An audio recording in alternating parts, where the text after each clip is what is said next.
Hər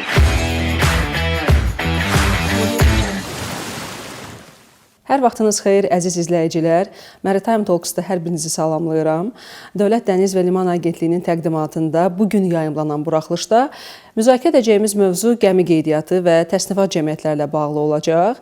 Mövzu ətrafında həmsöhbətim Agentliyin Gəmi Qeydiyyatı və Təsnifat Cəmiyyətləri İş Departamentinin direktoru Elvin Nurəddinovdur. Elvin müəllim, xoş gəlmisiniz. Xoş gördük Pərvanə xanım, izləyiciləri salamlayıram. Bugün həmsöhbətimlə gəminin qeydiyyata alınmasından, sənədləşmə prosesindən danışacağıq. Həmçinin bu zaman yaranan suallara aydınlıq gətirməyə çalışacağıq. Elə istərdim ki, ilk sualımı da gəmi qeydiyyatı ilə bağlı verim. Belə ki, gəmi və yaxud alan şəxs onu ölkəmizdə qeydiyyata almaq üçün hansı proseslərdən keçməlidir, hansı addımlar atmalıdır? İstərdim ki, bu barədə danışasınız. Bizim fəaliyyətimizdə ən çox qarşılaşdığımız suallardan biri də məhz budur. Ən çox vətəndaşlar bu sualla bizə yaxınlaşırlar ki, mən gəmi almışam və yaxud da ki, yaxta almışam, bunu necə qeydiyyata ala bilərəm? Ən əsası mən bunu bildirmək istəyirəm ki, ölkəmizdə kiçik həcmli gəmilərdən istisna olmaqla digər gəmilər Dövlət Dəniz və Liman Agentliyi tərəfindən Dövlət Gəmi Reyestrində və yaxud Bareboat Charter Reyestrində qeydiyyata alınır. Bizə ən çox da sual verilən suallardan biri də odur ki, bəs kiçik həcmli gəmi nədir? Kiçik həcmli gəmi anlayışını qısaca olaraq mən demək istəyirəm ki, bu mühərrikinin gücü 250 kW-dan, ümumi tutumu 300 gross tonnajdan aşağı olan bütün növ balıqçı, idman və gəzinti gəmiləridir. Qeydiyyat prosesi nə qədər vaxt çəkir? Qeydiyyat prosesini adətən biz vətəndaşların müraciətləri haqqında qanuna uyğun olaraq 15 iş günü ərzində tamamlamağa çalışırıq. Lakin bəzən gəminin yoxlamaya təqdim olunmaması və yaxud da ki, vətəndaşların təqdim etdiyi sənədlərdə boşluqların olması, həmin boşluqların aradan qaldırılması istiqamətdə göstərilən fəaliyyətlər nəticəsində bu müddət 30 iş gününə kimi uzana bilir. Xarici ölkələrdə inşa olunan və satın alınan gəmiləri Azərbaycan bayrağına qeydiyyata almaq mümkündürmü? Bizim donanmamızda gəmilərin bir hissəsi məhz xarici bayraqlardan gəlmiş gəmilərdir. Düzdür, hal-hazırda ölkəmizdə bütün yerli tələbata cavab verə bilən belə deyək, möhtəşəm Bakı gəmi qayırma zavodu da var və o yerli gəmi tələbatının əksər hissəsini ödəyə bilir. Ancaq vətəndaşlar, fiziki və hüquqi şəxslər xarici dövlətin gəmi reyestrində qeydiyyata olmuş gəmilərin alqı-satqı yolu ilə alıb ölkəmizdə qeydiyyatını həyata keçirə bilərlər. Bunun üçün biz ən vacib bildiyimiz sənədlərdən biri də gəminin xarici ölkənin gəmi reyestrindən silinməsini təsdiq edən sənədin təqdim olunmasıdır. Belə ki, qanunvericiliyə görə məhz o sənəd olmadan bizdə bu qeydiyyat prosesi rəsmiləşdirilə bilməz. Yəni gəmi iki ölkənin dövlət bayrağı altında üzə bilməz, iki ölkənin dövlət gəmi reyestrində qeydiyyata alına bilməz. Və bu zaman, yəni qeydiyyat zamanı fiziki və hüquqi şəxslər hansı proseslərdən keçməlidirlər? Fiziki və hüquqi şəxslər əsasən siz bilirsiniz ki, Nazirlər Kabinetinin 2010-cu il 4 iyun tarixli 105 nömrəli qərarı var. Gəmilərin Azərbaycan Respublikasına dövlət qeydiyyatına alınması qaydaları. Məhz bu qaydanın 2.8-ci bəndində tələb olunan sənədlər ardıcıllıqla qeyd olunmuşdur. Belə ki, qısaca mən demək istəyərdim ki, burada əsas mülkiyyətçi tərəfindən doldurulan ərizə anket, mülkiyyətçinin şəxsiyyətini təsdiq edən sənəd, mülkiyyətçi əgər hüquqi şəxsdirsə, bunun hüquqi şəxs olmasını təsdiq edən müvafiq sənədlər, o cümlədən gəminin BDT nömrəsinin alınmasını təsdiq edən sənəd, gəminin çağırış siqnalının alınmasını təsdiq edən sənəd, o cümlədən gəminin təsnifat şəhadətnaməsi, gəminin ölçü şəhadətnaməsi, bunlarla yanaşı dövlət rüsumunun ödənilməsini təsdiq edən qəbz. Bunlardan başqa bu sənədlər təqdim olunduqdan sonra agentliyin əməkdaşları tərəfindən müvafiq yoxlama təyin olunur və bu yoxlama nəticəsində gəminin beynəlxalq konvensiyanın tələblərinə uyğunluğu, yararlı olması bir daha yoxlanılaraq qeydiyyat prosesini başlamış hesab olunur. Elvin müəllim, bəs vətəndaşların müraciəti zamanı, qeydiyyat zamanı da, yəni hansı nöqsanlara rast gəlinir? Bu da belə deyək, fəaliyyətimizdə ən çox qarşılaşdığımız nöqsanlardan biri məhz sənədlərin komplektləşdirilməsi ilə bağlıdır.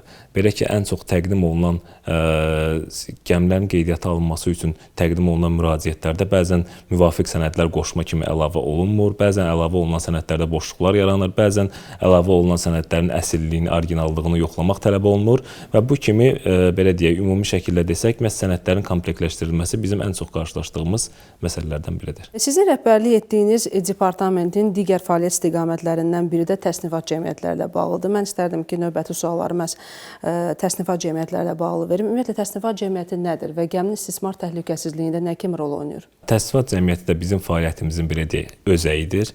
Ancaq mən bu suala maksimum müfəssəl şəkildə cavablaməyə çalışacağam ki, bizi dinləyən izləyicilərin də izləyicilərin ilkin təəssüratlar formalaşsın. Təsnifat cəmiyyəti gəminin inşasına, tikintisinə, konstruktiv dəyişikliklərinə cavabdeh olan və bu barədə standartlar hazırlayan, həmçinin də müstəqil yoxlamalar icra edən özəl təşkilatlardır.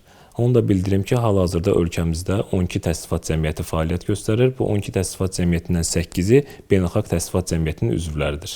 Ümumiyyətlə, gəminin texniki vəziyyətinə dövlət yoxsa təsnifat cəmiyyəti nəzarət edir? Gəminin texniki vəziyyətinə qarşılıqlı şəkildə həm dövlət, həm də təsnifat cəmiyyəti nəzarət edir. Belə ki, dövlət bu səlahiyyətləri təsnifat cəmiyyətinə ötürür və təsnifat cəmiyyəti gəminin quruluşuna, avadanlıqlarının təhlükəsizliyinə, ekoloji təhlükəsizliyinə, hər bir texniki təhlükəsizlik məsələlərinə cavabdehdir. Dövlət özü də təsnifat cəmiyyətlərini nəzarət edir. Ümumiyyətlə, dövlət hansı hallarda təsnifat cəmiyyətinin verdiyi sertifikatları qəbul etmir? Adətən fəaliyyətinə razılıq verilməmiş təsnifat cəmiyyətlərinin səlahiyyətləri dövlət tərəfindən qəbul olunmur. Ondan başqa, dövlət əgər hesab eləyərsə ki, təsnifat cəmiyyətlərinin sənəd verilməsində keçirilən yoxlamalarda müəyyən uyğunsuzluqlar var və yaxud da ki, sənədlərin hər hansı bir saxtalaşdırılmasına yol verilib.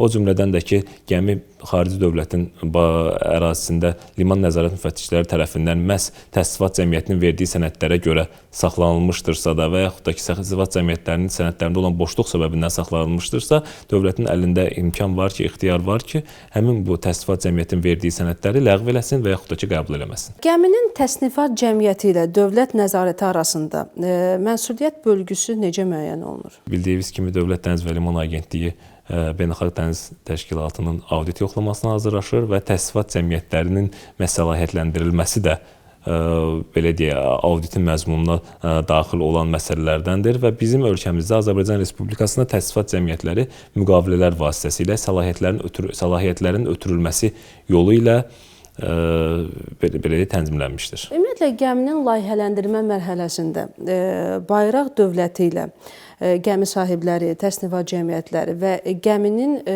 inşasını həyata keçirən zavodlar arasında koordinasiya vacibdirmi?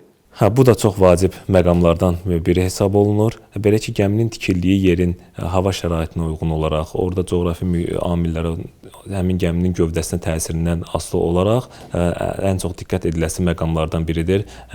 Misal üçün, gəmi əgər soyuq yerlərdə tikilirsə, buzlaqlarda üzəcəksə, bunun bayraq dövləti tərəfindən gövdəsinin qalınlıqlarına və digər texniki göstəricilərinə dair müəyyən tələblər irəli sürülə bilər ki, hansı ki, isti yerlərdə, isti iqlim qurşağında tikilən gəmilərdə bu tələblər irəli sürülməyə bilər.